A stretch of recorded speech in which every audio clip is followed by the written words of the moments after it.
everyone, this is English speaking buddy. Hey, and guys, this is day 2 of the series How I am learning English and how you can too. And guys, I want to tell you that I am not a tutor, I am not a teacher, I am just a learner like you all. And here I am learning English. How did I start learning English? Starting में वो सब सीखे जो daily में हम use करते हैं बोलने में. फलों के नाम सीखे थे, कुछ सब्जियों के नाम सीखे थे, कुछ रिलेटिव्स के नाम सीखे थे, कुछ एनिमल्स के नाम सीखे थे. मुझे थोड़ी थोड़ी वोकैबुलरी आने लगी, मुझे इंग्लिश के थोड़े थोड़े शब्द वहाँ से मिल गए थे. सो उसके बाद धीरे धीरे मैंने अपनी वोकैबुलरी को इम्प्रूव किया. इंग्लिश के और भी वर्ड सीखे जो डेली बेसिस में यूज किए जाते हैं. जब मुझे इतनी वोकैबुलरी आने लगी उसके बाद मैंने इंग्लिश बुक रीड करना शुरू किया और इंग्लिश रीड करने से मेरी इंग्लिश की अंडरस्टैंडिंग बढ़ने लगी धीरे धीरे. जब भी मैं कोई भी एक बुक पढ़ती थी तो उसमें से मतलब मुझे ओवरऑल स्टोरी समझ आ जाती थी कि उस चैप्टर में क्या सिखाया गया है या किस बारे में बात हुई है, लेकिन उसमें हर एक पर्टिकुलर वर्ड का मतलब समझ में नहीं आता था क्योंकि इतनी ज़्यादा वोकैबुलरी आती नहीं थी मुझे. तो फिर मैंने इंग्लिश बुक रीड करना शुरू किया, उससे मेरी अंडरस्टैंडिंग बढ़ गई इंग्लिश में और धीरे धीरे और भी ज़्यादा अच्छे से मुझे इंग्लिश समझ में आने लगी. उसके बाद मैंने और भी अपनी वोकैबुलरी में वर्क किया और वो अभी मैं क्या करती हूँ, अभी मैं एक पैराग्राफ अगर मैंने एक पैराग्राफ पढ़ा उसमें मुझे जितने भी नए शब्द मिलते हैं उन सभी शब्दों को अंडरलाइन करती हूँ और उनका अपनी मदर टंग में ही मतलब लिख लेती हूँ.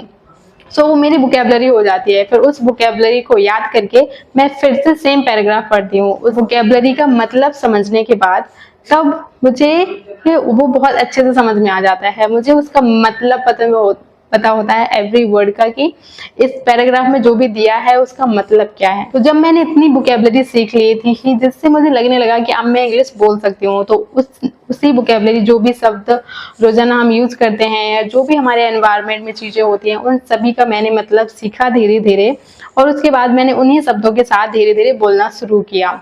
जैसे जो भी चीजें मेरे सराउंडिंग में होती थी उसके बारे में मैंने इंग्लिश में बोलना शुरू किया. जैसे this is a chair, there is a bag. I started explaining everything in English. Okay, so what happened in this process, I improved my vocabulary and with that vocabulary I started speaking in English, and that is how I learned to explain my environment in English. That's how I turned from my mother tongue to English.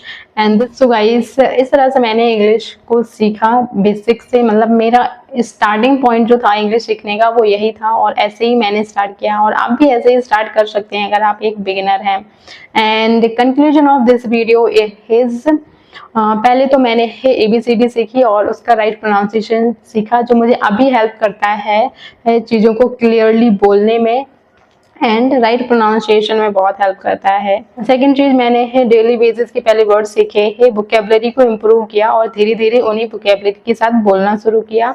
तीसरी चीज है English book read करना शुरू किया and उसके साथ मेरी English understanding build हो गई. और जितना ज़्यादा हम इंग्लिश बुक को रीड करते हैं उतनी ही ज़्यादा हमारी अंडरस्टैंडिंग भी बिल्ड होती जाती है. That's really important. What you are reading, read it out loud so that you can listen to yourself how you are speaking and how you are reading books and listen to your own pronunciation while reading, how you pronounce every single word. If you focus on these minor things, it will give you big results. If you are also learning English, you can follow this, and if you want subtitle in my videos you can say to me or you can click in my video and in the side you will see a CG button. You can just touch that button and you will get the caption of my video.